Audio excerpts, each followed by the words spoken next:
Atos 13, 22 diz assim: depois de rejeitar Saul, levantou-lhes Davi como rei, sobre quem testemunhou: encontrei Davi. Outras traduções dizem: achei Davi, filho de Jessé, homem segundo o meu coração. Ele fará tudo o que for da minha vontade. Fala comigo: achei Davi. Eu quero trazer hoje uma palavra chamada entre likes e lágrimas. Minha vida igual Davi, sua vida igual Davi. Davi é o personagem da Bíblia que eu mais amo pregar depois de Jesus, porque ele é o segundo personagem mais citado. O nome de Jesus é citado 1322 vezes na Bíblia, Davi 996. Então, se há um Jesus no Velho Testamento, é Davi. Não na perfeição de não pecar, mas na questão da realeza. A primeira frase do Novo Testamento é: genealogia de Jesus, filho de Davi. Aquilo que era imperfeito na velha aliança se tornou perfeita na nova aliança. E Davi é essa pessoa que a gente conhece o coração dele mais do que de qualquer pessoa, além do próprio Deus, porque a gente tem os salmos.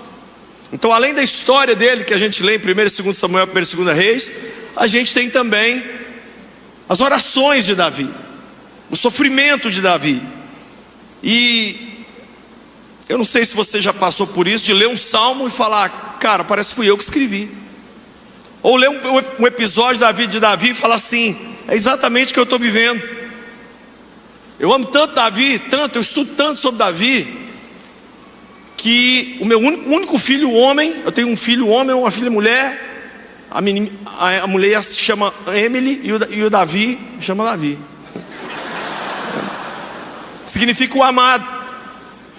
E eu lembro que o Davi teve uma época na vida que ele não era escolhido para nada nos esportes na escola. Muito magrinho, tipo pai, muito sem jeito para nada. E ele começou a chegar em casa muito triste, 6, 7 anos. Ai pai, ninguém me escolhe, eu sou o último. Eu sou menor do que os meus colegas, eu sou um monte de coisa. Eu fiquei caladinho. Procurei uma pessoa que pinta, pedi a pessoa para pintar um Davi pequeno, jogando a funda, e o Golias recebendo a pedrada e caindo. Quando o Davi chegou da escola, eu tinha colocado o quadro em cima da cama do Davi. E eu falei assim: toda vez que alguém não te escolher, toda vez que alguém achar que você não é nada, e que você pensar que você não é nada, você olha para esse quadro aqui. Isso aqui é você. Você é um matador de gigantes. E Deus vai te usar sendo pequeno, sendo magro, do jeito que for. Hoje ele é tudo menos magro, né? Hoje o bicho dá 2 de mim e tem barba que dá para fazer uma série de Viking. Eu aqui, ó, não tenho absolutamente nada. Então, eu amo esse cara Davi. Jesus foi chamado filho de Davi. Os judeus, quando foram massacrados por Hitler, eles colocaram a estrela de Davi para marcar os judeus. Então a estrela de Davi tem um símbolo muito forte. O personagem bíblico que mais conhecemos. E para você ter ideia do poder de Davi, Zacarias 12, verso 8 diz que o menor de nós será como Davi. Fala comigo: o menor de nós será como Davi. Davi foi um cara tão fora da curva, que logo depois do adultério dele,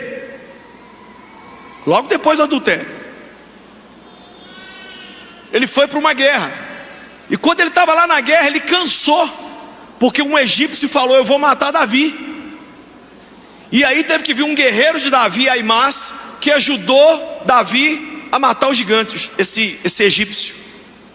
No final daquela batalha, os soldados de Davi se reuniram ao redor dele e falaram assim: nunca mais tu sairás à guerra conosco, para que não se apague a lâmpada de Israel.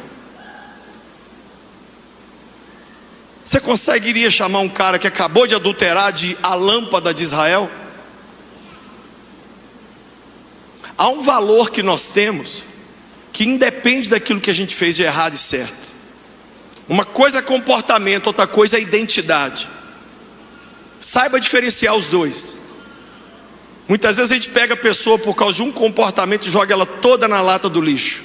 Pois esse cara, que se tivesse vivo hoje, certamente estaria em todos os sites de fofoca, seria cancelado. Deus chamou de homem segundo o meu coração.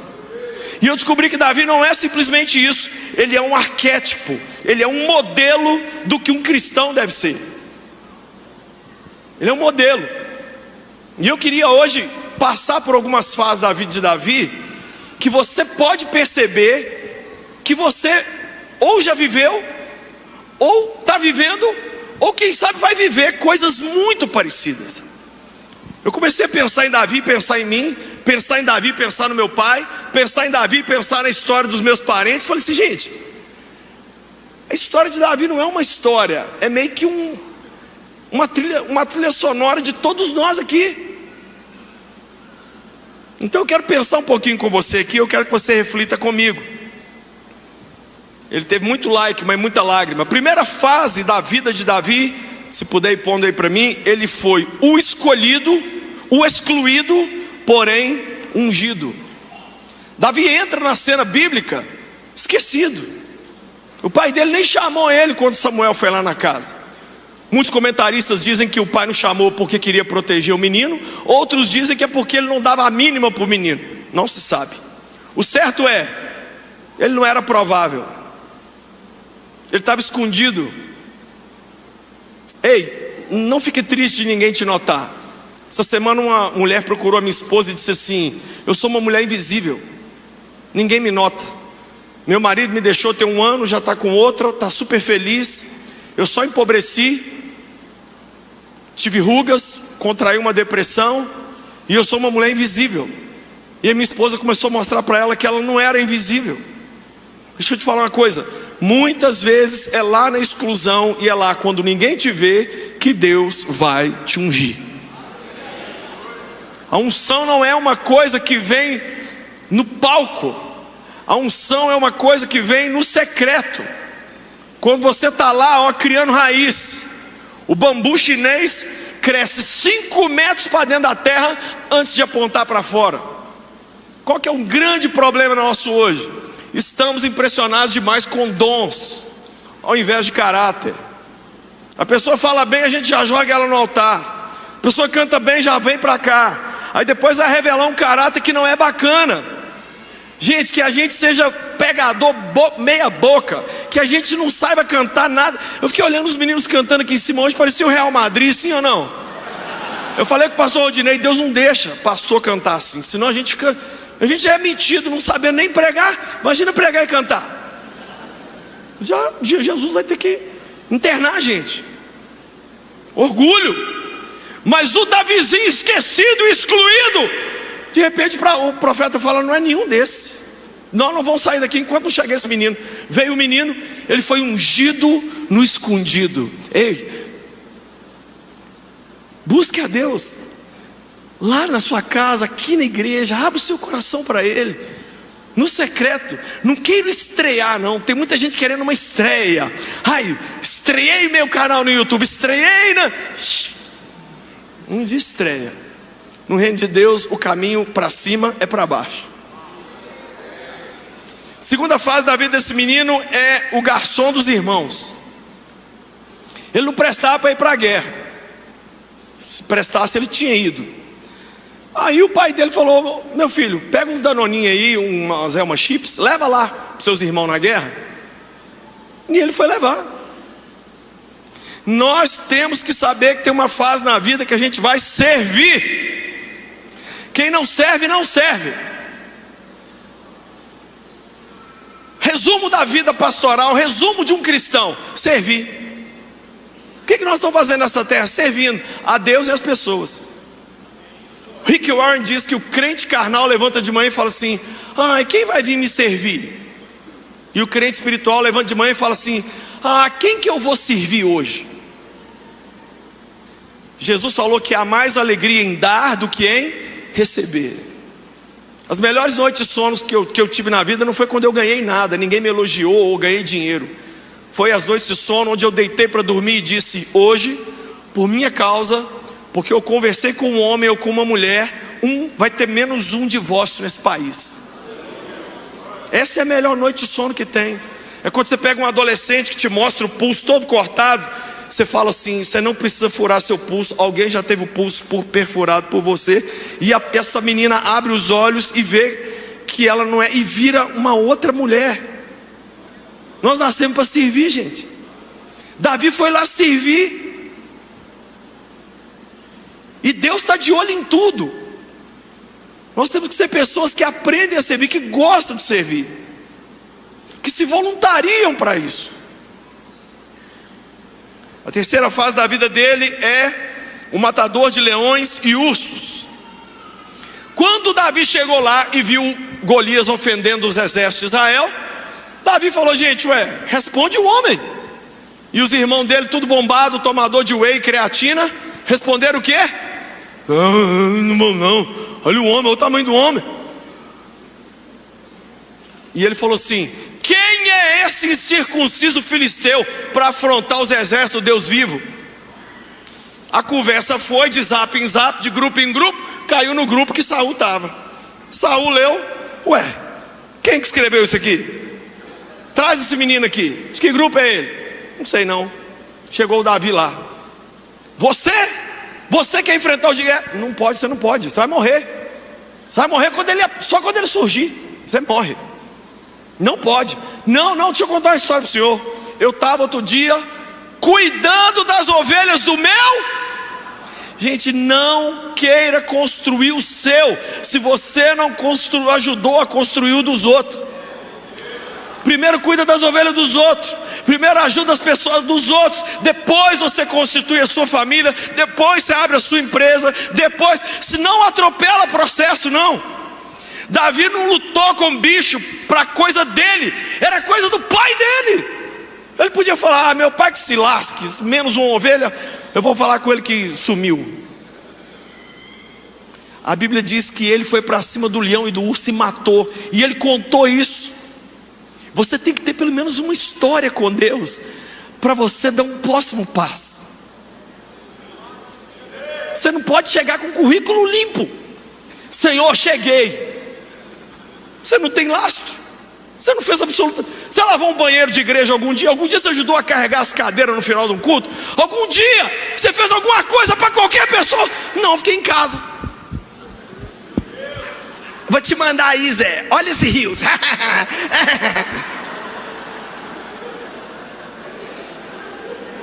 É você, não é não?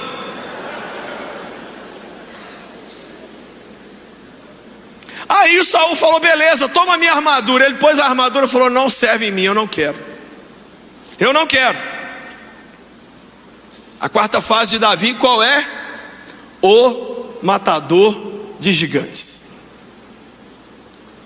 Gente, quem matou Golias não foi Davi, foi o Senhor através de Davi. Nós não fazemos nada, quem faz é Jesus.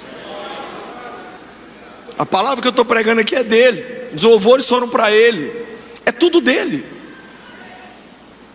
Será que foi a força de Davi? Será que alguém já disse que aqui tem um lugar sensível? Não tem nada disso.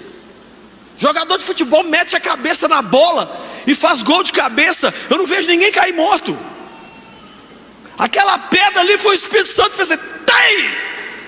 Mas precisava de um corajoso, precisava de um doido, precisava de uma pessoa que falasse assim: peraí, esse é o ano da aliança, sim ou não?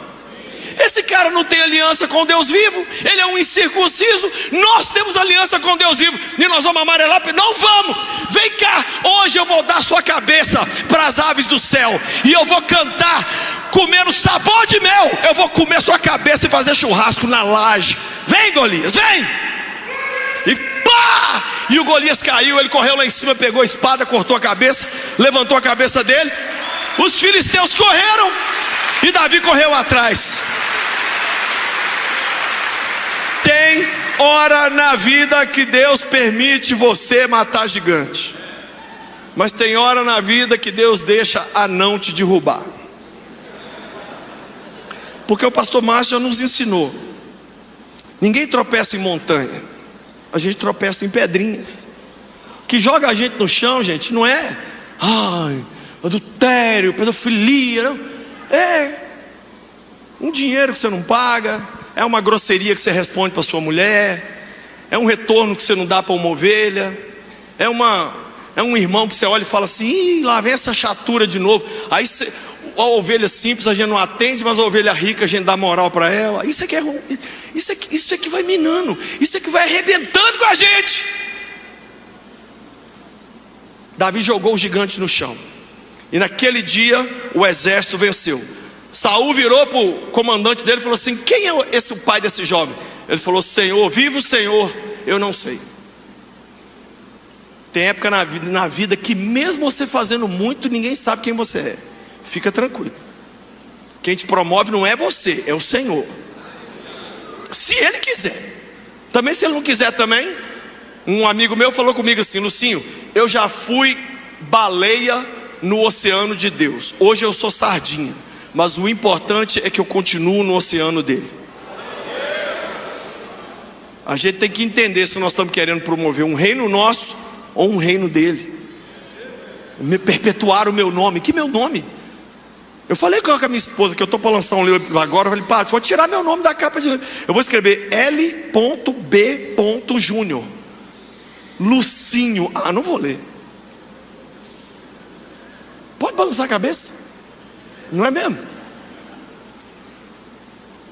Mas quando você vê uma abreviação, você fala: deve ser um pós-graduado em alguma coisa. E eu sou pós-graduado em cancelamento. Por isso eu estou na igreja certa. Se você não está preparado para um cancelamento, a porta está ali, ó. Aqui tem que ter casca grossa. Aqui, para ficar aqui, tem que aguentar. E tem que ser forte. E tem que ser matador de gigante.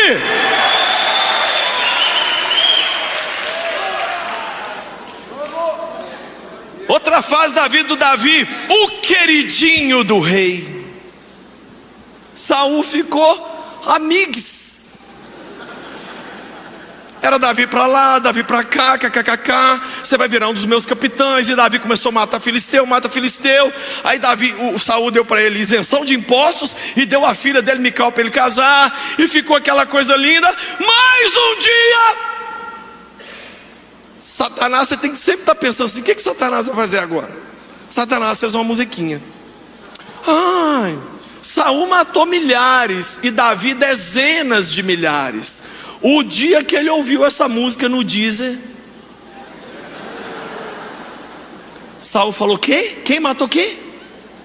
A mim deram milhares e a Davi 10 milhares. Deixa eu te explicar uma coisa. No reinado de Davi, no reinado de Saul, ninguém podia crescer. Se você crescesse no reinado de Saul, ele te cortava a cabeça. Mas no reinado de Davi, os caras endividados, que eram 400 homens, depois viraram os valentes dele, porque debaixo de Davi todo mundo podia crescer. Você vai ser uma pessoa que vai fazer todo mundo crescer junto com você. Você não tem que apagar a vela do outro para acender a sua. Você tem que promover todo mundo junto com você. Pastor querido que está aqui, não fica com ciúme quando surgiu um moleque doido lá na sua igreja, que prega, uma menina que deixa.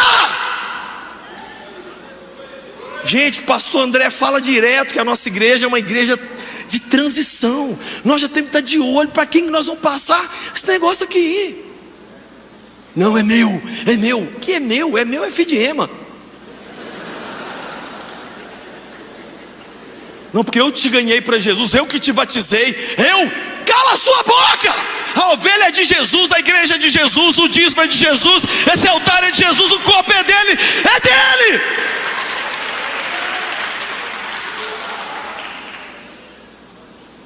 Vai ter uma fase na sua vida que você vai ser o queridinho no trabalho, ou na escola, ou na igreja, ou sei lá onde você for. Logo em seguida vem a outra fase, o odiado pelo rei.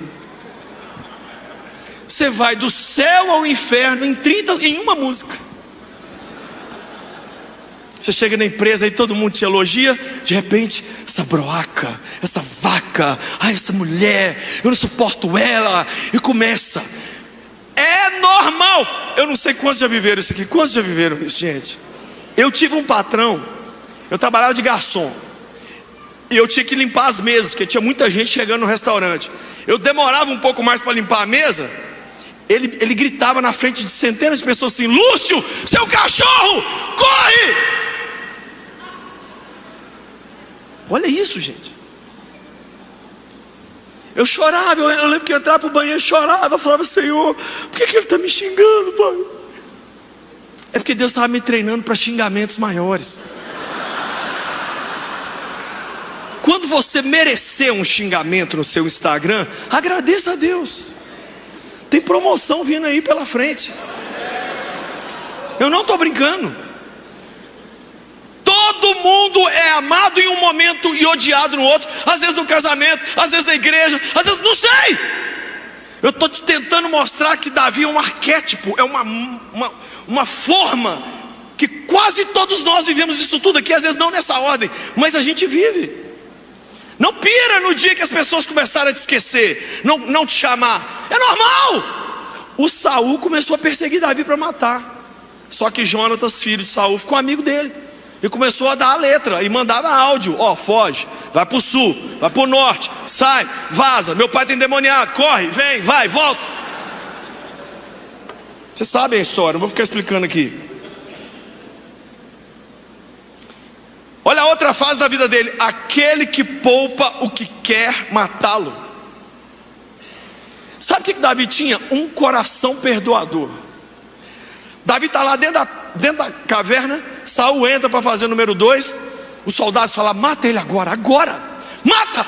Ele falou: nunca eu vou estender a mão contra o ungido do Senhor. Foi lá e cortou um pedacinho do manto. Saul saiu, deu a volta, subiu na montanha, virou e falou assim: meu pai! Você chamar o cara que te xinga de meu pai? Aí Saul olhou: o que é isso?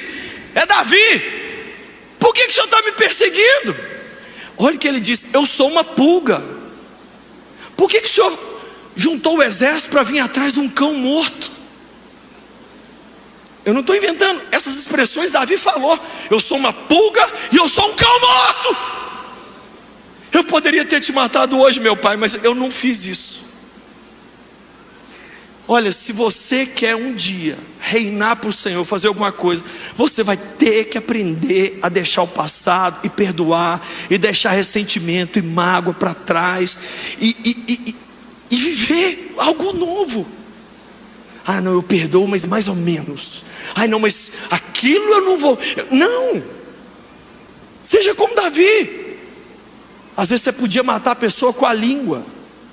Às vezes você podia ir lá na fofoca e comentar, e acabar de enterrar um irmão na fé. Até quando nós vamos viver isso, gente? Até quando? Eu fico pensando tantos grupos que existem no mundo, que eles não se, dentro deles eles brigam lá, mas eles não brigam para fora. Mas muitas vezes os cristãos têm prazer em ver o outro ser xingado, cair, e fica daqui falando. Não, defenda a honra do seu irmão. Não seja cão que riu da nudez do Noé, não. Seja os outros dois que entraram de costas e cobriram. Noé não fala nada na história bíblica, nada. Tem 7 capítulos na Bíblia sobre Noé. Só tem uma frase: cão, você vai ser amaldiçoado, tchau. Só isso que Noé falou, mais nada. Sabe o que as pessoas esquecem? Que a pessoa que hoje está de porre, um dia salvou o mundo. Muitas vezes todos nós aqui temos o nosso dia de Noé. A gente faz às vezes grandes coisas, e depois num outro momento a gente vacila. E aí você pega tudo e joga fora. Não. Nós temos que aprender a restaurar as pessoas com mansidão, como está escrito lá em Gálatas capítulo 6 verso 1. Se o seu irmão for pego em pecado, restaure-o com mansidão. Não é cancele-o, não é pôr na rede social e acabar com a pessoa, não. Faz com todo mundo como você queria que fosse feito com você. Davi não estava sabendo, gente, mas ao fazer o que ele fez, ele estava determinando como seria o seu reinado. Ninguém nunca matou Davi, porque ele não matou o rei anterior dele. Ele estava semeando algo para ele mesmo. Outra fase de Davi: o fugitivo cercado de endividado. Tem fase na vida que só gente sem noção vai chegar perto de você. Só gente mais pobre que você. Só gente que você fala: meu Deus, olha meus amigos, parece questão do avesso. Ah, não, olha as ovelhas que vêm para a minha igreja. Ah, não, olha meus parentes. Ah, não, eu não aguento uma ceia de Natal dessa de novo, não. Que os papos aqui lá em casa aqui, parece que o povo usou um pingo de cocaína, está todo mundo doido. Olha isso aqui, não quero.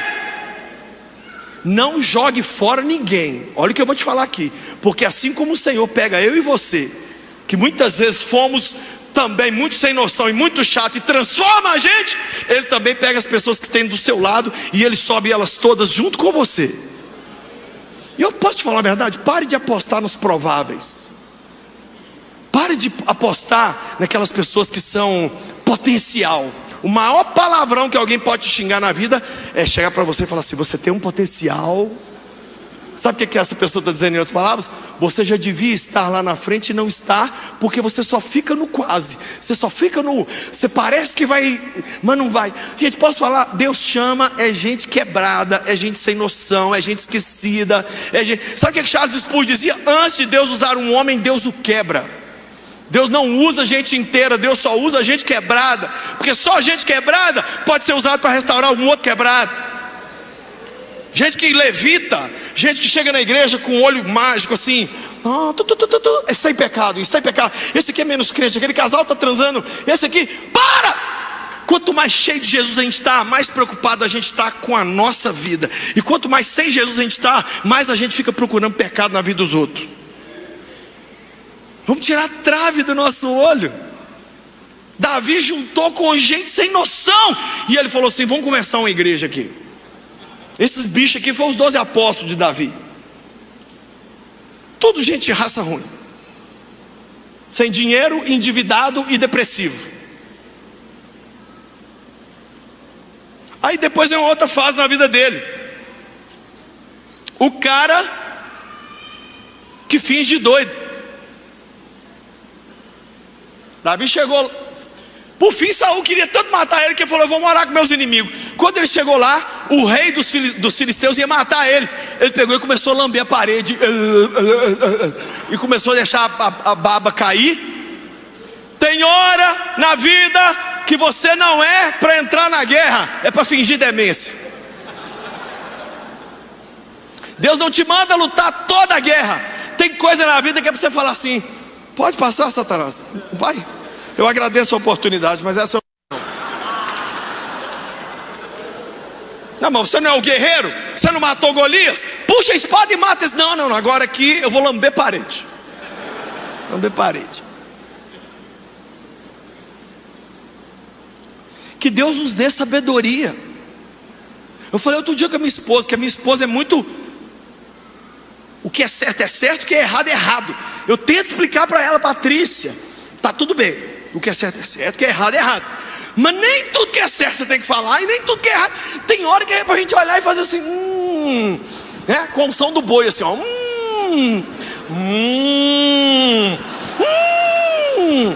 que você acha? Pois é, menina, eu acho que eu tô com fome, vamos comer.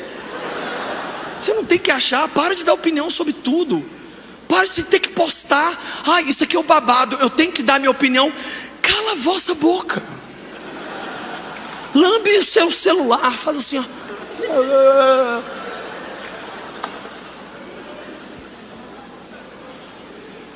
Pastor, está tendo uma briga aqui na igreja. O que foi? Fulano está de beicinho com ciclano. Aí você fala: deixa eles resolver isso para lá. Deixa, estou com muita coisa aqui. Depois, se a coisa ficar mais séria, você mesmo liga 190. Chega lá: não, eu quero resolver tudo, eu quero fazer tudo, porque Deus me deu tudo. Nós não vamos dar conta. Tem coisa que é pra gente falar: eu não dou conta, isso aqui eu não vou mexer. Tchau, engaveta isso aí. Tem muito crente que fala: eu vou chegar no céu, eu vou cobrar de Jesus uma resposta. Por que isso aconteceu? Se o céu fosse lugar de interrogatório, não era céu, era o inferno. Ninguém vai ficar perguntando no céu para Jesus: por que namoro deu errado? Por que pai morreu no Covid? Por que tem umas pessoas aí no governo? Nós não vamos falar isso. Nós vamos chegar no céu, e na hora que você entrar na rua de ouro e bater seu olho na bolota do olho de Jesus, tudo vai ficar para trás, e nós vamos ser um só rebanho e um só pastor.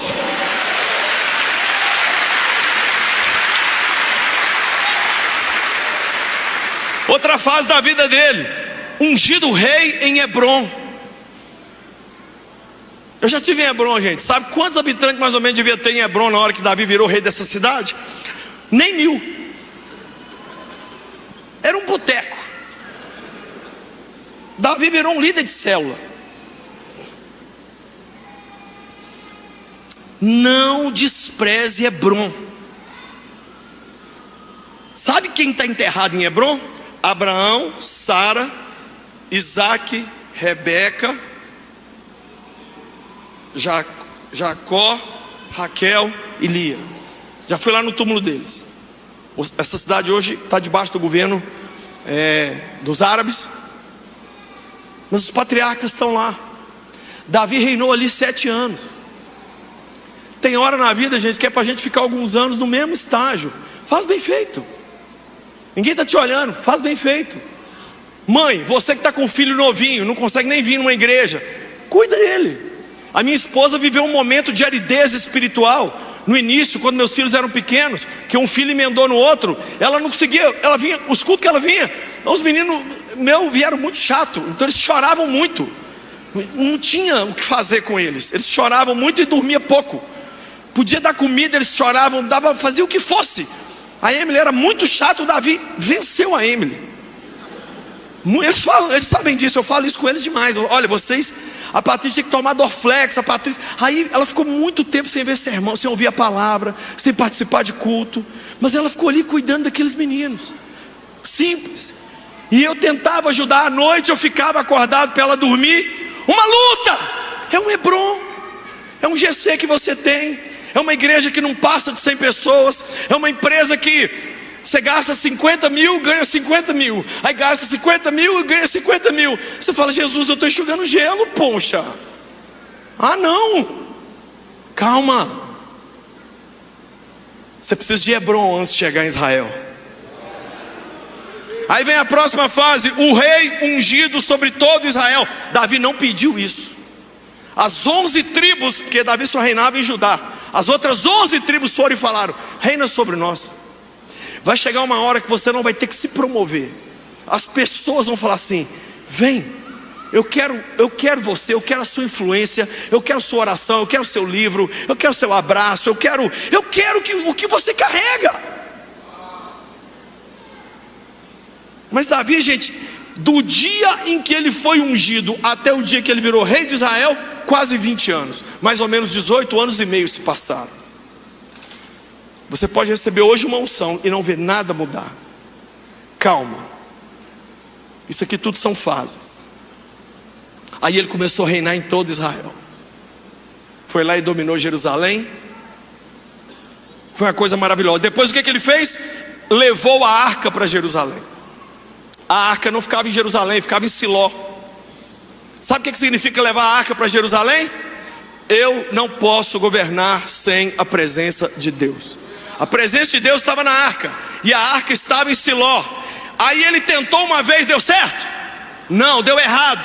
Porque não era para transportar a arca em carroça, era para transportar a arca com os levitas. Uzá pôs a mão, morreu, a arca, Davi ficou contrariado, a arca ficou 3 meses na casa de Obed-edom. Mas Davi depois falou, vou levar, porque eu não posso. Gente, escute o que eu vou te falar. Seu casamento não pode ficar sem a presença de Jesus. Seus filhos não podem ficar sem a presença de Jesus. Sua empresa, seu trabalho, seu sonho. Não podemos. Nós temos que ter a arca. Nós temos que ter a presença. Pode faltar o que for, amigo, dinheiro, saúde, mas não pode faltar a presença do Senhor.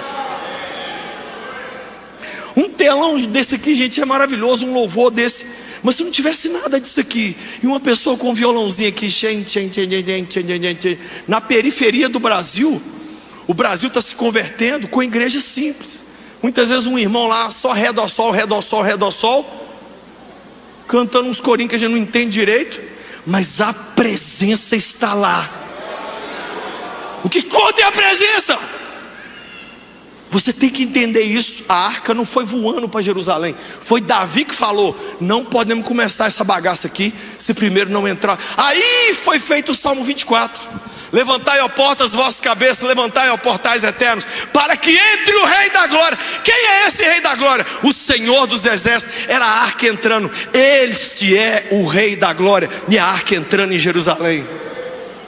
Traz a presença para a sua vida, traz a presença para os seus negócios, para tudo, sua família. Outra fase da vida de Davi, o campeão de várias guerras. Aí vem 2 capítulos só falando o tanto de gente que Davi matou, o tanto de inimigo que ele venceu, e o tanto de gente que ele aprisionou, e o tanto de gente que ele transformou em escravo, o tanto de ouro. Ele matou um rei lá, que ele pegou uma coroa de ouro pesadíssima e colocou na cabeça dele. Um monte de vitória. Vai chegar um momento de grandes vitórias na nossa vida. Vai chegar. Meu Deus, senão a gente não crê direito no Evangelho. Eu creio nesse Evangelho, que se você viver para Jesus naturalmente. Por exemplo, eu descobri essa semana que eu vou ser avô do 3º neto. Para mim, tá? Para mim. Não é dinheiro, não é igreja. Eu não quero seguidor nessa porcaria aqui. Não quero nada. Dinheiro para mim, riqueza para mim, é ver meus netos. Meus filhos também, mas menos. Agora é meus netos. Porque eu descobri que o salmo da família não termina falando de ouro, nem de tesouro, nem da mulher frutífera no interior da sua casa, nem dos filhos ao redor da mesa. Sabe como é que termina o salmo 128? E verás os filhos dos teus filhos, e paz sobre Israel. Acabou. Você viu seus netos? Deus foi muito com a sua cara. Pastor Márcio sempre me falou: filho, quando Deus ama alguém, Deus dá filhos para ele. Mas quando Deus ama muito, Ele dá netos. Então, gente, ó, me ama Ele. E eu falei com o meu outro menino, que ainda tá 3-0 o jogo lá. Falei: ó, produz aí, meu filho, vamos embora. Eu tenho que te ensinar? Vamos. Eu quero pelo menos 6. Que é um time de futsalzinho com um de fora. Caso alguém machuque. Você não tem esses sonhos, não? Quais são os seus sonhos? O que uma pessoa quer numa cama, no leite de morte?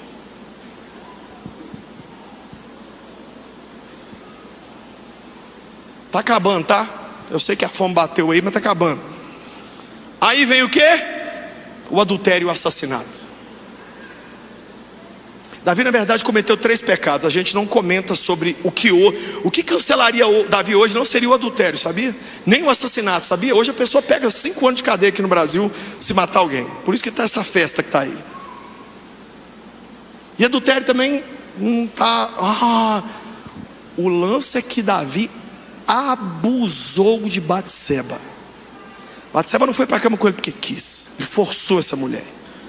Aí sim, se saísse pastor Davi, vulgo rei de Israel, força uma das mulheres do seu general a ir para cá. Aí você ia ver o homem cancelado.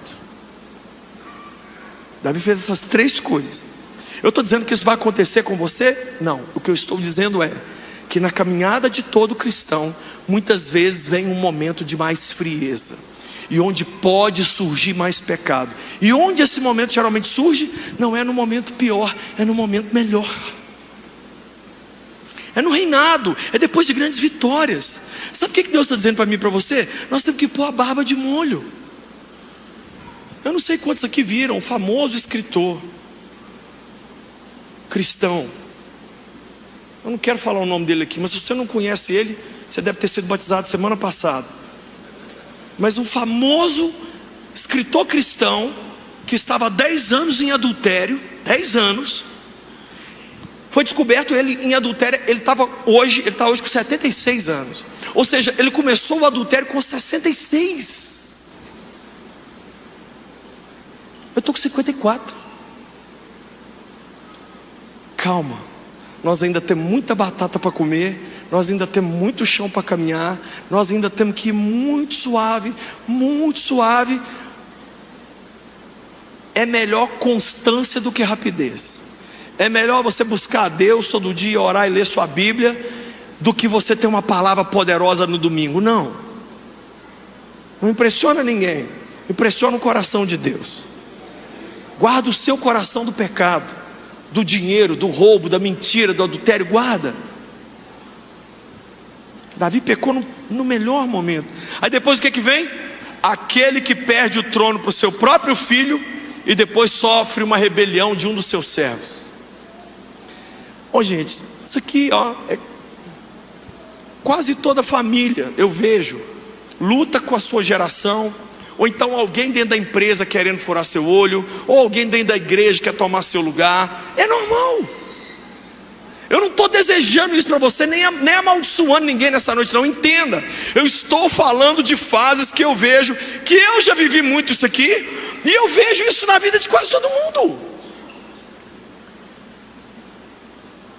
Vocês imaginam o coração de Jesus quando ele escolheu Judas? Ele escolheu sabendo que o tesoureiro ia roubar ele e ia vender ele.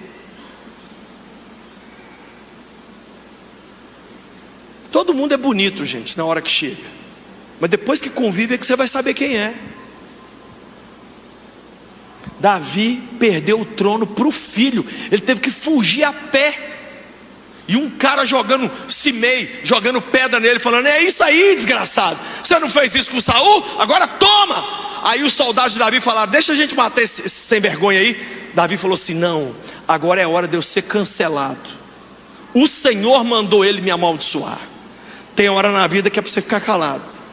Deixa, quem responde por mim é o Senhor.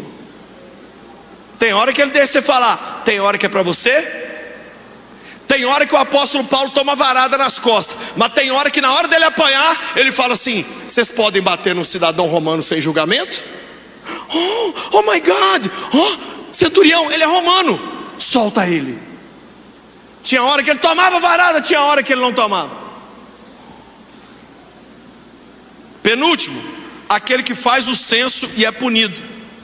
Davi já velho, gente, rei, milhões em ouro, milhões de pessoas, do nada, não tinha o que fazer mais.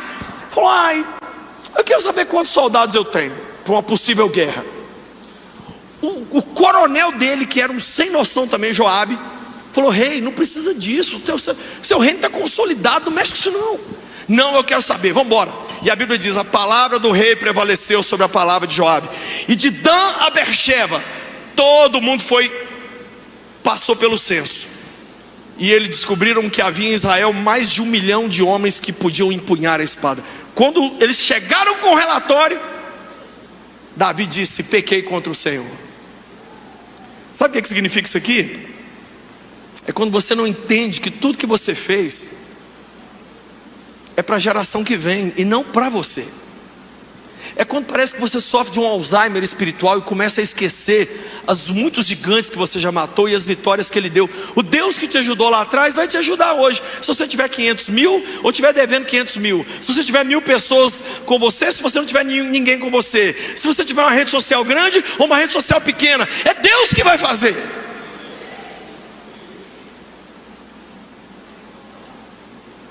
E aí você sabe a história.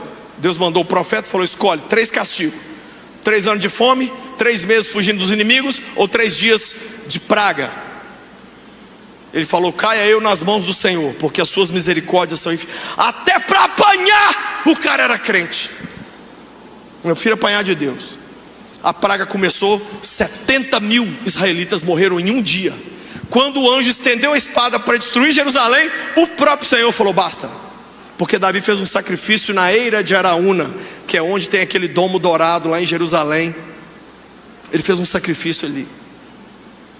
E aí vem a última coisa sobre a vida dele: o que põe o filho no trono antes de morrer. A Bíblia conta a história de 28 reis de Israel e Judá. Só tem um que dá posse ao sucessor em vida: Davi. O resto todos Deus teve que matar. Deus falava: vão? Não, é minha igreja, é o meu reino. Não, não, meu filho, não, deixa o mais novo chegar. Não, não deixa não. Então, anjo, por favor, passa o cerol no moço por mim.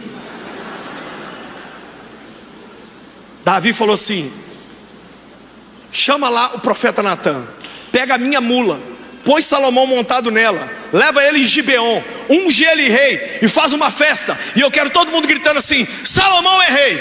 Aí todo mundo gritou, a Bíblia diz que a terra tremia de tanta gente gritava. E aí a Bíblia diz que Salomão entrou e sentou no trono do pai dele. E a Bíblia diz: e o seu trono foi firmemente estabelecido. Muito melhor do que eu e você alcançarmos alguma coisa é a gente olhar a nossa geração e falar assim: eles foram mais longe do que nós, eles venceram porque eles decolaram dos nossos ombros.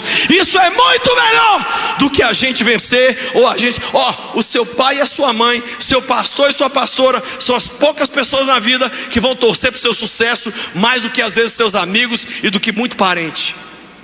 A gente torce para toda ovelha ter um carro, para toda ovelha ter uma casa, a gente torce para todo mundo se casar, a gente torce, quer. Mas a maior vitória de Davi foi dar sucessão, porque senão tudo morreria com ele. Lucinho, então por que a Bíblia chama Davi de homem segundo o coração de Deus? Porque ele era um salmista, um homem de oração. Segundo, porque ele era um cantor. A Bíblia chama ele de o cantor de Israel, o adorador de Israel. E terceiro, porque ele era um homem apaixonado pela casa de Deus. Esse homem aqui, que viveu todas essas fases, ele serve de exemplo para mim e para você. Quem sabe você se identificou nessa noite com uma das fases. Nós não temos que imitar Davi em tudo, mas quem sabe nessa noite Deus deu aviso para várias pessoas aqui. E Deus falou: calma, continua nessa fase, eu vou te passar de fase devagar. E eu encerro contando isso aqui, que eu sempre conto aqui na igreja. Um dia eu entrei no quarto do Davi tinha 6 anos, ele estava chorando. Filho, por que você está chorando? Eu não consigo passar de fase, pai, no videogame. Eu quis rir, quis falar: pô, vira homem, cara, chorando por causa de... Aí eu resolvi sentar do lado dele, falei: vou te ajudar. E fomos passando de fase, eu e ele. E aí ele passou de fase e venceu o chefão lá no final. À noite eu fui orar. À noite, quando eu comecei a orar, aí comecei: Senhor, eu estou vivendo luta, isso, aquilo outro. De repente o Espírito de Deus falou comigo assim: você lembra de hoje de dia, quando você entrou no quarto do seu filho? Nem lembro. Você lembra que você teve vontade de rir? Nem lembro.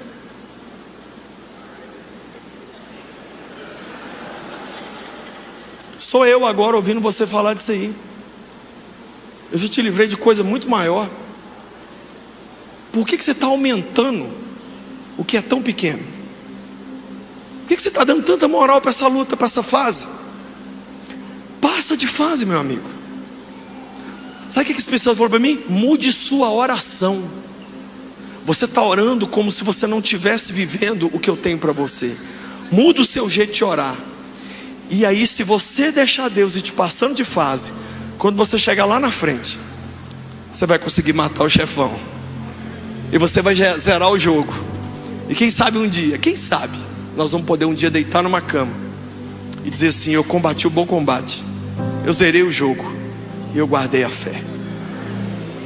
E colocar um Salomão no trono e falar: pronto, pode me levar, Jesus, já fiz, escrevi todos os livros que tinha para escrever, cuidei das ovelhas todas, já dei dinheiro para quem tinha que dar, já dei abraço e perdão para quem precisava, já lavei a louça, já tudo, estou pronto. Quem quer viver uma vida assim? Isso só é possível com Jesus. Quero ler com você Apocalipse capítulo 21, verso de 1 a 4. Apocalipse 21, de 1 a 4. Um dos trechos mais importantes da Bíblia. Diz assim: então vi novos céus e nova terra, pois o primeiro céu e a primeira terra tinham passado, e o mar já não existia. Vi a cidade santa, a nova Jerusalém, que descia dos céus da parte de Deus, preparada como uma noiva, adornada como para o seu marido. Ouvi uma forte voz que vinha do trono e dizia: agora o tabernáculo de Deus está com os homens, com os quais ele viverá. Eles serão os seus povos, o próprio Deus estará com eles, e ele será o seu Deus. Ele enxugará dos seus olhos toda a lágrima. Não haverá mais morte, nem tristeza, nem choro, nem dor, pois a antiga ordem já passou. Eu quero ler também agora 2 Pedro, capítulo 3, verso 11 e 12. 2 Pedro 3, 11 e 12, diz assim a Bíblia: visto que tudo será assim desfeito, que tipo de pessoas é necessário que vocês sejam? Vivam de maneira santa e piedosa, esperando o dia de Deus e apressando a sua vinda. Hoje eu quero falar com você sobre como vivem os que vão morar com Jesus. Quem aqui quer morar com Jesus? As pessoas que vão morar com Jesus, elas sinalizam isso, elas mostram isso. A pessoa que está indo fazer uma viagem internacional, ela tira um passaporte, ela compra uma mala, ela entra na internet para ver como é que está o clima lá, ela pesquisa se o dinheiro de lá é real, é euro, é dólar, que moeda que é. Ela procura saber se lá ela vai poder ficar hospedada, aonde, com quem ela vai. As pessoas que vão morar com Jesus para sempre, essas pessoas começam a viver isso hoje. E esse assunto é um assunto gatilho para muita gente, porque muita gente acha que esse assunto, tipo Apocalipse, a volta de Jesus, é muito... Não, Lucinho, não fala disso, porque a volta de Jesus é um negócio que me deixa meio... O nosso problema hoje é que muita gente tem colocado expectativa demais numa parada de ônibus. A minha esposa, gente, eu busquei a Patrícia em Ipatinga. Ipatinga é 200 quilômetros daqui. Tem alguém de Ipatinga aqui? Nossa, tinha um tempo que levantava um monte de mão. 3 pessoas de Ipatinga. Nós temos que rever isso. Mas eu fui buscar ela lá, 200 quilômetros. No meio do caminho ali em João Molevade tem um posto 5 estrelas. Alguém sabe do que eu estou falando aqui, Jesus? Amém. Tem 4 que não estão na internet. Então tem um posto. Toda vez que eu ia de busão para lá, parava no posto. Era 15 minutos. Descia, fazia um xixi, um caldo de cana e um pastel de vento. Depois entrava no ônibus, tocava e ia embora. Às vezes o motorista falava assim: gente, vem, eu estou indo. E a pessoa: não, só um pouquinho. Gente, nós não viemos aqui comer garapa, beber garapa. Nós não viemos aqui comer pastel de brisa. Nós estamos indo para Ipatinga. Muitas pessoas estão fazendo da parada de ônibus o ponto final. Isso aqui não é o ponto final. Investir todas as suas fichas num amorzão aqui, numa grana aqui, num shape aqui, seu cérebro está bem ruim. Você não está pensando bem. A vida passa, gente. E a Bíblia diz: e nós voamos. A Bíblia diz que eu e você somos brisa passageira. Rapidinho. Vento assim, ó. E eu com 54 nem... Tem alguns aqui que tem outros aqui que... A gente está aqui, gente. De repente a gente morre. Raio, sim, eu vim aqui para ser abençoado. Fala coisa boa. Eu estou falando. Eu estou falando para você largar essa garapa e largar esse pastel de vento e pular nesse busão, porque você tem o seu nome escrito numa cidade eterna e é para lá que você está indo.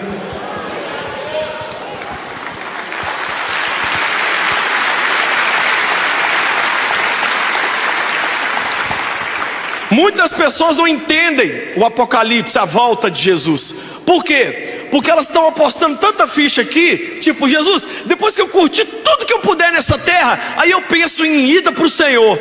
Cara, não faz isso. Ó, quem quer curtir aqui e quem quer curtir lá, não vai curtir nenhum dos dois.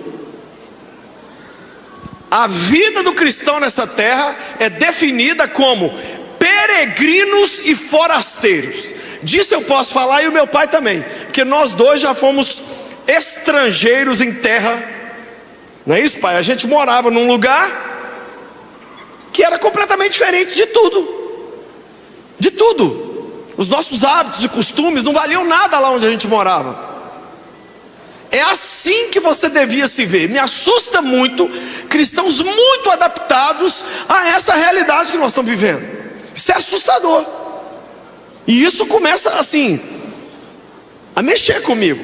Domingo agora, anteontem, foi domingo de Pentecoste. Foi fogo puro, sim ou não? Lá na nossa igreja lá em São Paulo, o pastor chamou as crianças para o altar, o pastor que pregou, e um monte de criança foi batizado no Espírito Santo. Um monte de criança orando em língua, gente. Criança de 4 anos, 5 anos. Deixa eu explicar uma coisa sobre criança. Criança não finge língua estranha. Sabe o que a criança falou para mim quando o culto acabou? 6 aninhos. Pastor Lucinho, eu falei que o amor de Deus, a paz de Jesus, um monte de criança ao meu redor. Vai com Deus. Quando eu falei vai com Deus, a criança falou comigo: pastor, eu vi o céu abrir aqui, e eu vi os anjos, e eu vi Jesus levando a igreja. Mas de repente eu ouvi uma voz dizendo assim: olha para trás. Quando eu olhei para a igreja, pastor, eu vi que várias pessoas da igreja ficaram.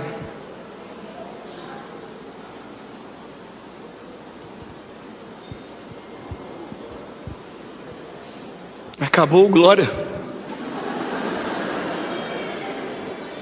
Sabe quem eu acho que vai ficar? Quem está muito afim de um pastel e de uma garapa. Quem está aqui muito confortável demais. Quem está aqui fazendo assim para o moço do busão: ah, pode ir, não é isso, moço? E patinga, depois eu chego lá. Não.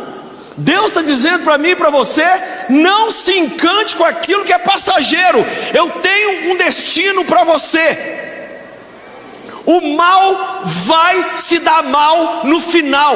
Não fique impressionado com a injustiça, com a maldade que você está vendo no mundo. Esse não é o fim da história. O fim da história é Apocalipse 17:14. Vencerá o Cordeiro e vencerão aqueles que estão com o Cordeiro, os seus amados, eleitos e fiéis. Esse é o fim da história.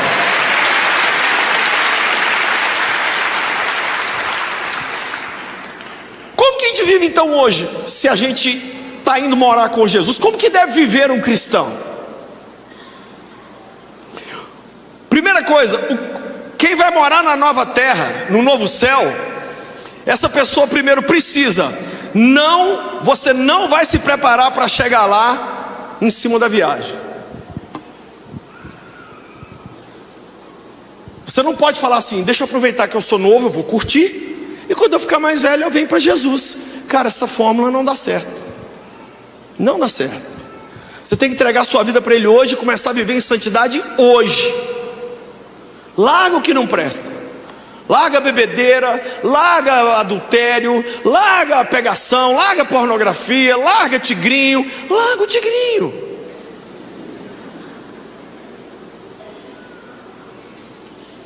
É triste isso. Eu vou falar como pastor. Posso falar agora, porque eu sou pastor de uma igreja local? É triste ver pessoas com nome de cristão que acredita mais num tigre, cara, do que naquilo que a Bíblia fala sobre dízimo e oferta. Isso é triste. É triste. Você não vai se preparar para morar com Jesus 5 minutos. Brasileiro, a palavra que mais mandou gente para o inferno é a palavra depois. Depois eu olho, depois eu cuido da minha saúde, depois eu olho meu casamento, depois eu vejo o que está acontecendo com meu filho, depois eu leio a Bíblia, depois eu me santifico, depois eu me torno voluntário na igreja, depois. Não. Um dia um amigo meu virou para o irmão dele e falou assim: você está com uma pinta aqui, ó. Essa pinta sua é só homem não olha pinta. Mulher, gente, ela fala assim: vou sentir dor de cabeça semana que vem, vou marcar já um enxaquecologista para ir lá num cara da enxaqueca. O homem não. O homem brasileiro, para ele ir num médico, é se os órgãos estiver caindo.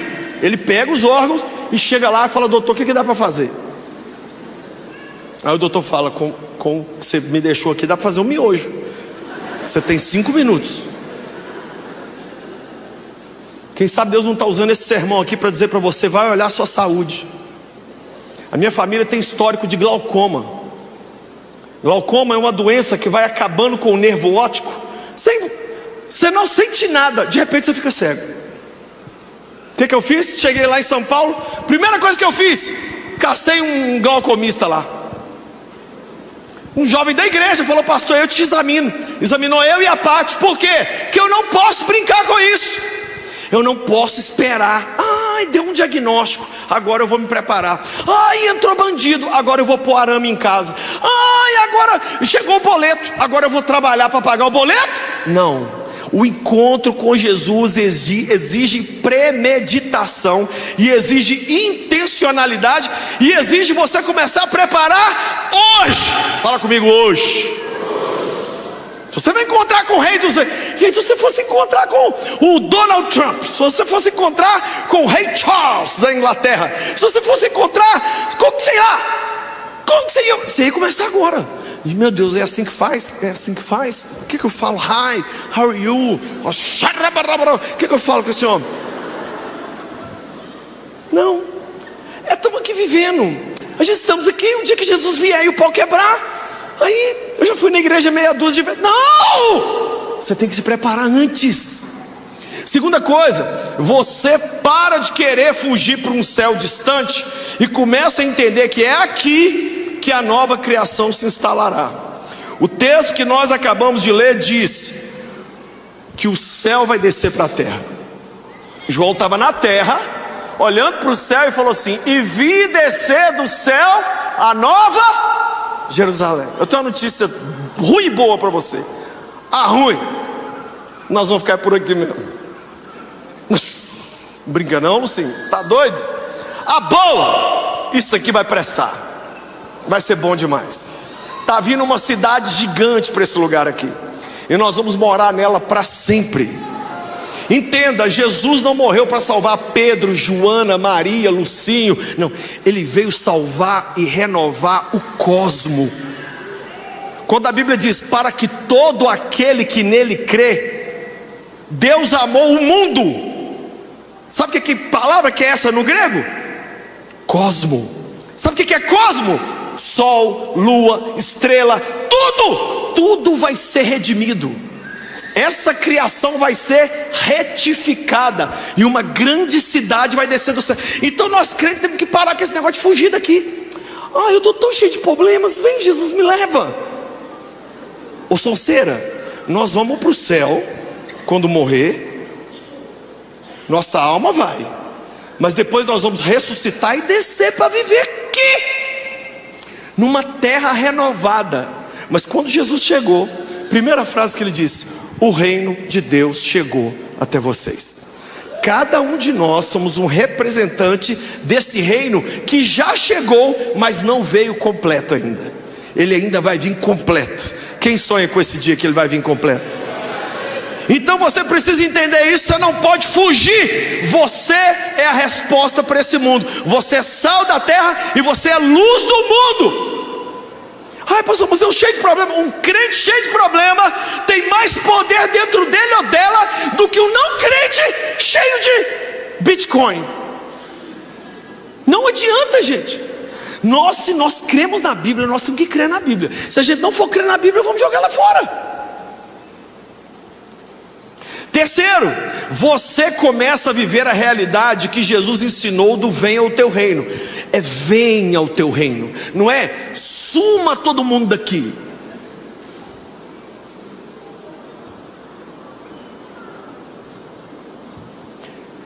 Deus está vindo transformar esse mundo aqui, ó.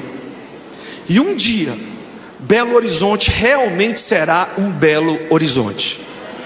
Um dia nós vamos ver justiça correr nas ruas do Brasil como a gente nunca imaginou. Sabe por que eu estou pregando essa palavra? Porque o Brasil vai entrar agora para uma psicose chamada Copa do Mundo, e logo depois para uma neurose chamada eleição. E nós vamos sair lá no final de outubro assim, ó. Ai, onde eu tô? Ai, eu tô com um álbum de figurinha, não sei de onde que veio isso. E eu tô com a camisa escrito um número aqui que eu, ai meu Deus, onde eu tô? Onde eu vou? Tudo contribui para você esquecer que você é o povo que um dia vai morar com Jesus. E você não pode perder isso de foco. Porque se eu estou dirigindo daqui para Ipatinga ou para qualquer lugar, eu não posso me distrair. Eu tenho um alvo para chegar. Então eu quero te falar o que você tem que fazer na prática, já que você é essa pessoa que vai morar com Jesus. Quem vai morar com ele aqui? Deixa eu ver. Primeira coisa que uma pessoa que vai morar com Jesus tem que fazer, vai colocando aí para mim, por favor. Você precisa mudar o seu linguajar.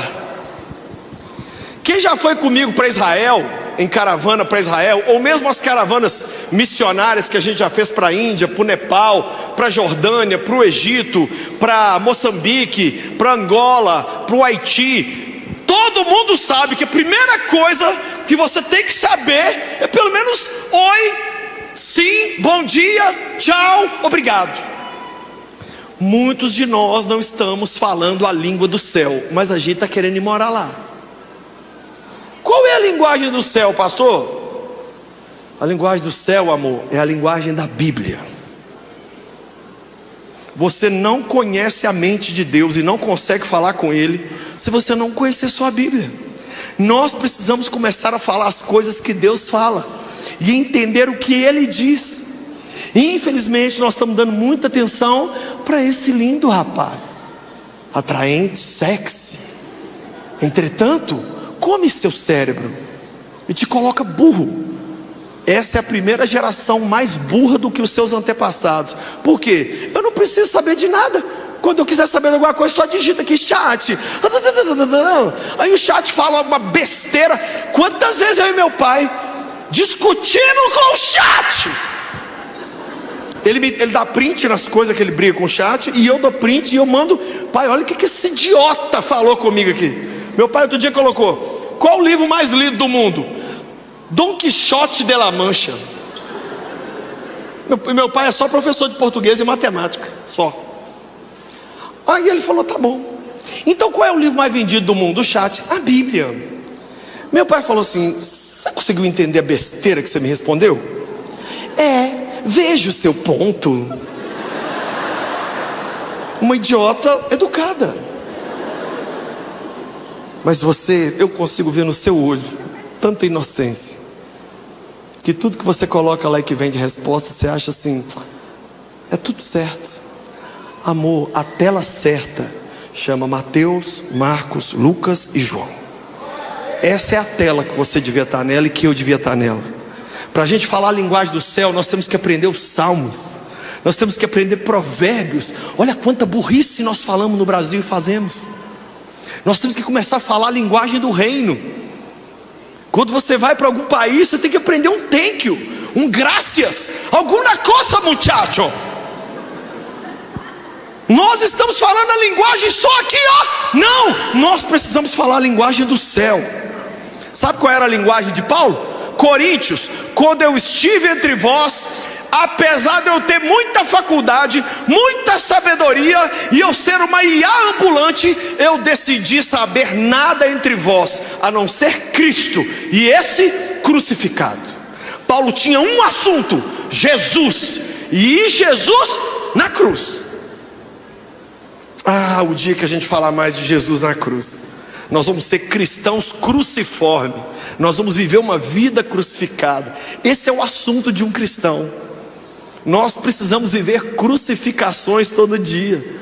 Crucificar nossos desejos, crucificar sonhos, crucificar muita coisa.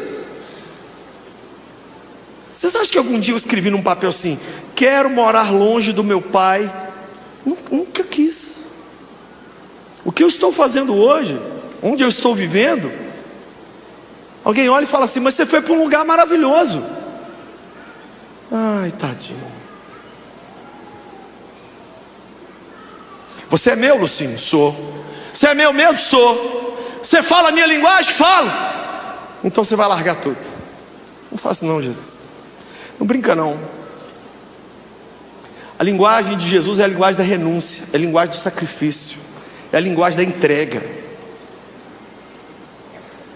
Essa é a linguagem do reino de Deus. Segundo, se você vai morar com Jesus, você precisa mudar o que você come, o que você consome. Quem vai para o exterior comigo, como eu já falei aqui, você chega nos Estados Unidos, gente, o pessoal na hora do almoço não tem arroz e feijão não, é um hambúrguer. Aí no primeiro dia todo mundo: hambúrguer! Aí 2 dias, 3 dias, 5 dias, você fala: Satanás nesse hambúrguer. Cadê, meu Deus, um bife pelando, uma macarronada, eu preciso de alguma coisa que vai me fazer arrotar. Se você for para Israel, tem alguns amigos aqui que já foram comigo para Israel. O café da manhã dos caras tem tudo, menos o que tem nosso aqui. Você olha e fala, não pode. Isso aqui é antibíblico. As pessoas ficam filmando. Gente, olha o que tem no café da manhã dos caras. Se você está indo morar no céu, se você está indo viver com Jesus, você precisa passar a consumir aquilo que vai alimentar a nossa vida e o nosso relacionamento com Jesus. Nós precisamos começar a rever o nosso tempo de tela, a rever o que a gente assiste nas plataformas de streaming. A gente precisa rever diante do que a gente fica parado, porque diante daquilo que você fica muito tempo parado, você acaba se tornando. O que você tem consumido? Pessoa que fala de política só fala de política. Pessoa que fala de futebol só fala de futebol. Pessoa que fala de... você viu que fulano está ficando com ciclano? Você viu que a outra menina largou o outro e está quase voltando para o ex-marido? Menina, ai que loucura! Ai, ela é muito cachorra. Ele também é. Uau, uau, uau, uau. Com todo respeito, gente, se você é tão baixo a ponto de ficar seguindo site de fofoca de gente sem noção, essas pessoas, gente, elas são um raio-x do brasileiro. O que o brasileiro gosta? Gente que não fez nada, não é nada, não tem dom nenhum e chegou lá em cima. E a gente fica daqui assim, ai, que vontade de não ser nada, não saber nada. Mas, ai, olha o corpo dela, olha o carro dele, ai. Você vai ficar com esse caldo de cana, essa garapa e esse pastel velho até quando? Passa a consumir na fonte certa, passa a orar, ler sua Bíblia, passa a buscar o Senhor, coloca um podcast de um pastor falando, meu Deus do céu, dá um play em alguma coisa que vai alimentar a sua alma. Coloca um louvor dentro de sua casa. Tira essas músicas encapetadas. Terceira coisa, quem vai morar no céu, o povo que vai morar no céu, você precisa mudar a sua roupa. Uma pessoa conhecida minha foi ontem para a Flórida. A Flórida agora está com 40 graus. 40. As pessoas, eu já estive na Flórida com 40 graus. A pessoa entra no parque da Disney. Eu me lembro que uma vez eu entrei no parque da Disney com a minha família. O calor era tão grande que a gente foi em um brinquedo e fomos embora. Vamos embora. No caminho a gente viu uns 3 vomitando, uns 2 assim, todo mundo meio, parecia The Walking Dead, todo mundo meio zoado. Mas no lugar mais lindo, você tem que saber para onde você está indo. E aí você vai ver a roupa que você está vestindo. Roupa, gente, na Bíblia tem um sinônimo muito grande. A Bíblia diz que Jesus quer lavar nossas vestes. Jesus quer lavar nossa roupa. Isso fala da forma como a gente se apresenta para o mundo. O que o mundo vê em você sem você dizer uma palavra? O que as pessoas pensam quando olham para você sem você falar nada? Só você aqui assim, ó. O que as pessoas pensam de cara? Com o seu jeito, com a sua roupa. Você é uma pessoa que transparece que está indo para esse lugar? Ou não? Você vai lá em Israel, as pessoas se cobrem toda, mesmo sendo calor. Por quê? Porque é deserto. Então deserto você tem que cobrir. É uma coisa que só quem mora em deserto sabe. Você precisa ficar todo coberto no calor, porque senão o sol te mata. Quem anda com Jesus tem que ter vestes diferentes do resto do mundo, viver com roupas diferentes, viver se comportando de maneira diferente. Quem entende o que eu estou falando aqui? Quarto, se você vai morar no céu, você precisa levar dinheiro. O que é isso, Lucinho? Você precisa colecionar tesouros lá e não somente aqui. Acho que esse é o único mandamento que está todo mundo obedecendo, né? Ninguém está conseguindo juntar nada aqui. Se o povo vai lá e fala, esse aí eu vou seguir, eu vou até desjuntar, Jesus, eu vou ficar no negativo.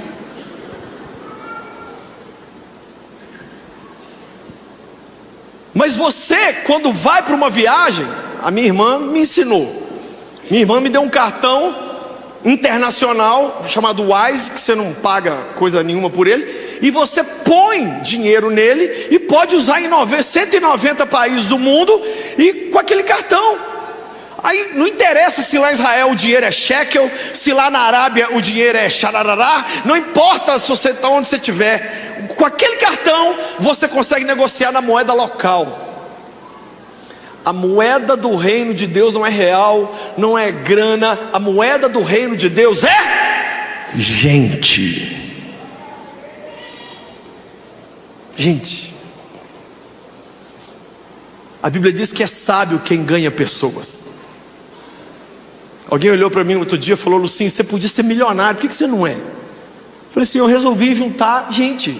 Eu resolvi ser uma pessoa rica de ganhar pessoas para Jesus. Eu não tenho nada contra quem quer ser rico. Seja rico e seja meu amigo. E lembra que dia 25 de outubro é meu aniversário. Mas eu não nasci para isso. Quando eu olho para as pessoas e eu vejo as pessoas assim, muito, eu quero ser rico, eu tenho preguiça. Eu acho que é um sonho infantil. Apesar de eu achar que Deus não habita na pobreza, eu não consigo imaginar que Deus lá na criação falou assim: deixa eu fazer o mundo para todo mundo ser pobre. A pobreza, gente, é um sinal da queda do homem. Eu não consigo imaginar um Deus que sonhou com a gente sofrendo com falta de recurso. Eu não consigo imaginar. Mas uma coisa eu sei: a Bíblia diz que a gente pode juntar tesouro no céu. E eu quero ser rico, muito rico. Eu não quero ser rico, quero ser trilionário lá. Por exemplo, vou te fazer uma pergunta: é justo você chegar no céu e ter a mesma recompensa do apóstolo Paulo? O cara perdeu a cabeça no ano 65 por amor a Jesus e escreveu metade do Novo Testamento. E a gente? A gente fomos para o culto com chuva.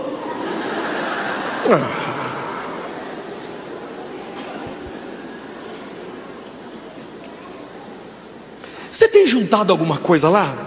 Não, pastor, eu não sou desse, sabe? Eu sou essa pessoa assim, sabe? A minha vida é tão lascadinha que só de eu ir voando assim, entrar no céu, pode ser lá na periferia do céu. Eu fico lá no cantinho assim, ó, bem no cantinho. Não falo nada, não quero conversar com Davi, nada. Só de longe assim. Para! É isso que me irrita. A coisa é aqui embaixo. Vambora, garra, vamos trabalhar, vamos construir, vamos fazer, vamos melhorar. Falou do reino de Deus. Aí é nas mãos, Senhor. Está tudo nas mãos, Senhor. Que mão, Senhor? É você que tem que levantar e falar assim: eu não posso passar nessa geração com 8 bilhões de pessoas na face da terra e ser mais um gastador de ar, roubando o ar dos outros. Sua vida tem que fazer sentido. Você tem que produzir alguma coisa. Hoje eu fui numa dentista e falou comigo: pastor, se você voltar aqui em julho, eu não vou estar aqui. Eu falei: por quê? Ela falou: eu vou fazer uma viagem missionária para o interior da Paraíba, que nós vamos ficar 15 dias lá numa localidade que não tem uma igreja, não tem saneamento básico, não tem nada. A menina, 30 anos de idade, nova, bonita, vai ficar lá. Eu falei: aqui, gente, eu estou achando gente que está indo morar com... Porque a pessoa que está indo morar com Jesus, ela começa a mostrar o reino nessa terra. Quem entende o que eu estou falando? Pastor, eu não tenho tempo para viagem missionária, eu não tenho tempo para nada. Mas você encontra pessoas. Você pode falar um oi, você pode falar Jesus te ama, você pode mandar uma oração por WhatsApp, você pode, sei lá, o que você pode fazer? No grupo da família, jurar de pé junto: esse ano eu não vou cair na pancadaria com todo mundo por causa de política. Não vou. O que a gente tem que falar, a gente não fala. Mas o que a gente inverte tudo. Nós temos que juntar tesouros lá. Juntar tesouro lá. Ei, levante sua cabeça, você tem que juntar tesouro lá. Quinto, você precisa andar como quem vai para lá. Com quem vai para lá. Quem vai morar no céu, gente? A igreja. Nossa, isso me deixa doido. O povo está tentando ser crente aqui, ó. Nós só aqui na tela crente. Assisto um culto, aí eu vejo meu pregador preferido. É desleal isso aqui que está com o pregador. Porque a pessoa hoje não quer sair de casa, porque aqui ele tem o melhor louvor e os melhores pastor e o melhor tudo. Não vou para cá. Sabe por que você tem que vir? É porque o cristianismo se faz na vida real.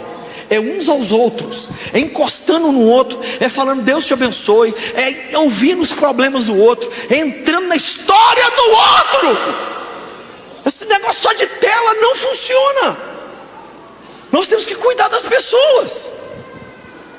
Imagina você, hoje eu fui no dentista. Imagina eu ir no dentista FaceTime. Doutora, tá aí, ó.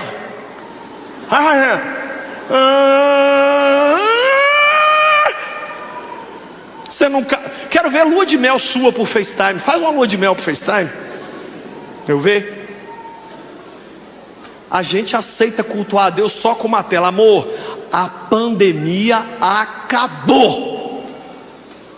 Volta para a igreja. Volta para a casa de Deus. Está escutando você aí, pecador? Está na sua casa aí. Você podia ter vindo. Por que você não veio? Eu li que vai ficar nublado lá em Betim. E não é vir só não, tá? E não é sentar aqui e assistir um culto não. É chegar aqui nos pastores e falar assim: eu quero ser voluntário em alguma coisa. Eu nunca fiz nada na igreja. Eu só fiquei comentando o site que falava mal. E aí mandava para a amiga me mandava, eu repostava, o outro mandava, e eu mandava mais um rios. Olha o que aconteceu em tal igreja, em tal lugar. Não! Gente, nós temos que... Se você... Eu estou morando lá em São Paulo, corintiano, gente, anda em bando. Palmeirense é aquele monte de porco. São Paulino. As pessoas que são da ideia política da direita estão todas juntas. Pessoa que é da esquerda está toda junta. E nós crentes, eu não vou. Quer? Eu não suporto esse pastor. Grita demais. Eu não gosto dessa banda. Quem que eles acham que eles são? The Voice? Por que preto? Preto, nossa, mas isso está ultrapassado. Para. Vem-se à igreja. O que mais tem hoje é gente que nunca pastoreou a igreja na internet dizendo como fazer igreja. Eu perguntei para um cara esse dia desse, falei assim: quanto tempo tem que você pastoreou a igreja? Nunca. Falei: como é que você está dando curso online? Eu solteiro ensinando casado como ter uma vida de casada boa. Isso é hipocrisia. Uma pessoa sentou perto de mim 2 semanas atrás e falou assim: Lucinho, que dia você vai resolver os problemas da igreja Lagoinha, Alphaville? Eu falei: never. Aí era um pastor, ele assustou, falou: o quê? Eu falei: não, na verdade vou resolver. Eu estou combinando com Jesus aí a data para ele voltar. Assim que ele voltar, nós vamos resolver tudo. O que você está querendo dizer com isso? Eu falei: amor, enquanto tiver gente, vai ter problema. O que não nos isenta de congregar. O povo que vai morar com Jesus, ele ama o povo que vai morar com Jesus. Um dos fortes sinais que você não está indo morar com Jesus é que você não ama o povo de Jesus. Se você tem mais crítica a fazer à igreja do que elogio, provavelmente você não é um deles. Defeito a gente tem, gente. Não pesquisa não. Não vai atrás, não puxa a minha capivara não. Senão você vai ver lá: eu tenho problema, eu tenho defeito. Olha aqui, gente, está estampado em mim que eu tenho uns transtorninhos, uns problemas. Você vê o pastor Flavinho, não é normal. Nenhum de nós. Isaías tinha um cabelão, agora cortou do nada. Nós não sabemos se é uma ação de Dalila. O que aconteceu? A gente está aqui, a gente faz número 2 igual você, fedendo igual você. A gente cansa também. Tem dia que a gente pensa em desistir de tudo. Tem dia que a gente chora pra caramba. E aí sabe o que Deus fala? Volta lá e cuida das minhas ovelhinhas, porque enquanto você cuidar delas, eu cuido da sua dor.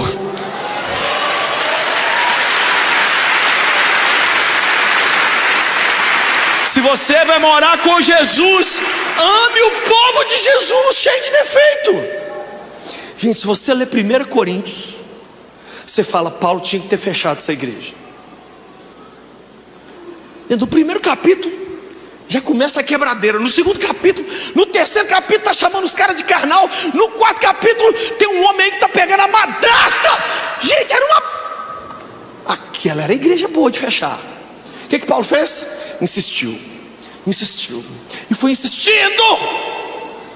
Sabe o que Deus está dizendo para mim e para você? É para você insistir com o meu povo, é para você amar o meu povo, não é para achar defeito neles, é para ser a resposta para eles. Quem vai morar no céu, olha para Jesus e entende quem Ele é. Sexto e último, quem vai morar no céu, quem vai morar com Jesus, quem vai morar na Nova Jerusalém, precisa mudar a sua mentalidade, precisa enxergar como Deus já nos deixou escrito que será o final da história. Eu já contei isso aqui 1000 vezes, vou contar de novo. Eu já li a Bíblia mais de 30 vezes. Numa das vezes eu estava terminando o último capítulo de Apocalipse 22. Quando eu terminei, eu fiquei assim emocionado, porque toda vez que eu leio o finalzinho ali, eu fico emocionado. Aí, ora vem, Senhor, Maranata, a graça do Senhor Jesus seja com todos vocês. Acabou a Bíblia. Eu senti uma vozinha falando comigo assim: e aí, filho, gostou do final? Eu falei: gostei demais, pai. Que lindo. Toda vez que eu termino de ler a Bíblia, aquela vozinha falou assim: então por que muitas vezes você vive como se você não soubesse como vai ser o final? Uma coisa é você assistir uma partida de futebol sem saber quem vai ganhar, mas se alguém for no seu ouvido e falar assim: esse ano o Brasil vai ser campeão da Copa, você não vai sofrer durante a Copa. Você pode até ficar ali tenso uma hora ou outra, mas você já está sabendo o final. Gente, o final já foi escrito, e o final vai ser do jeito que Deus falou que vai ser. Uma cidade vai descer, e aqueles que forem fiéis a Jesus vão morar nessa cidade com Ele para sempre. Só que para entrar nessa cidade, você tem que começar hoje a viver com a identidade de quem está indo para essa cidade. Você tem que começar a falar como quem vai morar lá, a comer, a consumir como quem vai morar lá. Você tem que começar a se vestir e se portar como quem vai morar lá. Você tem que começar a juntar tesouros lá. Você tem que amar o povo que vai morar lá. E por fim, você tem que ter a mentalidade. Gente, tem 2 famílias aqui hoje, 2 pais aqui e mães, que sepultaram seus filhos. Você sabe o que é sepultar um filho seu de 3 anos? Ou uma filha de 11? Está sentado aqui, ó. Você não faz uma besteira com você, porque você começa a colocar essa mentalidade: não, peraí, tem uma cidade, um dia eu vou reencontrar meus bebês, eu vou um dia pisar na cidade santa. Calma, não faz besteira não, não diz besteira, não fala que vai desistir do casamento não, não fala que vai desistir do Brasil, da igreja, da família, de si mesmo, não fale em se matar, não, calma. Nós vamos morar com Jesus para sempre, gente. E o texto que eu li diz: lá não haverá mais morte, nem choro, nem cansaço, nem dor, nem velório, nada. Lá vai ser uma alegria só. Só que nós temos que chegar até lá. Não adianta ficar parado no 5 estrelas, não adianta ficar com a garapinha na mão e um pastel de vento iludido. Aqui tá bom demais, aqui mesmo. Não, pode ir embora, seu motor, vou ficar aqui. Não, eu estou indo embora. Aqui não é meu lugar. Eu sou um peregrino e forasteiro.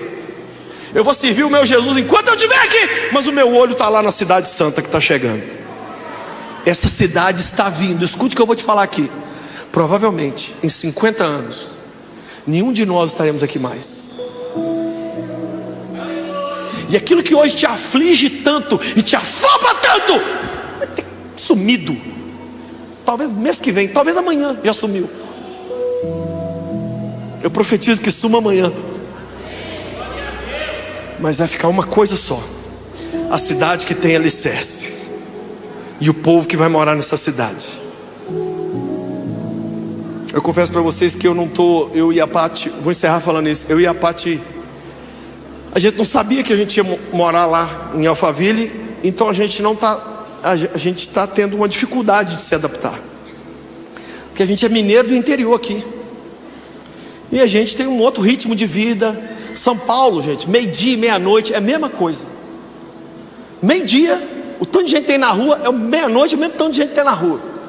Eles não entendem, eles são todos inimigos do fim. Todos. Direto eu recebo o WhatsApp dos pastores: onde vocês estão? O que foi? Não, a gente está aqui na igreja. Peraí, mas é 2h40 da manhã? Não, estamos aqui na... Nossa, não, eu tenho hora. Eu durmo, eu sou velho, eu não mexo com esse negócio não. Então lá tem umas coisas meio esquisitas. Dinheiro lá é diferente. 5 mil reais aqui é uma coisa, 5 mil lá é outra. A roupa dos caras é diferente. Eles falam de jeito diferente. Cheguei lá e eles falaram comigo: mindset. Falei: mãe de quem? Mindset.